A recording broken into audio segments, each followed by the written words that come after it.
Alors que le cours du gaz s'est envolé à des records historiques, l'Union européenne a dévoilé un arsenal de mesures temporaires pour amortir la flambée des prix de l'énergie. Sans sacrifier ses ambitions environnementales, Bruxelles incite notamment les États à baisser les lourdes taxes sur l'énergie et à soutenir les ménages via des bons d'achat au report de factures.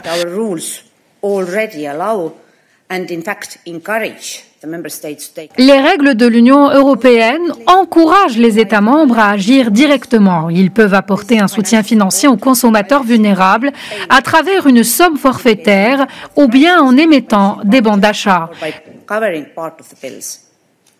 Cela peut paraître un fardeau pour des États se remettant à peine de la pandémie, mais ils peuvent puiser dans les recettes du marché carbone où les fournisseurs d'énergie achètent des droits à polluer.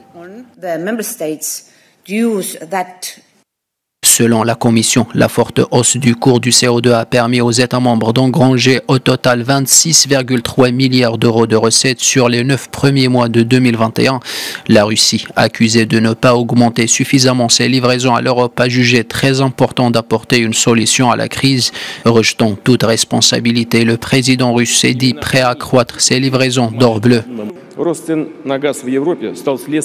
L'augmentation du prix du gaz en Europe est le résultat d'une pénurie d'énergie électrique. Il ne faut pas rejeter la faute sur les autres comme le font certains de nos partenaires.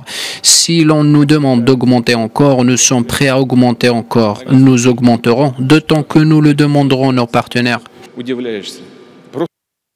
Si la Russie s'est dite disposée à augmenter ses livraisons à l'Europe, elle semble vouloir le faire dans le cadre de nouveaux contrats à long terme. L'Union européenne cherche à diversifier ses fournisseurs et sources d'énergie, à la fois pour réduire son empreinte carbone que pour baisser sa dépendance à l'égard de Moscou.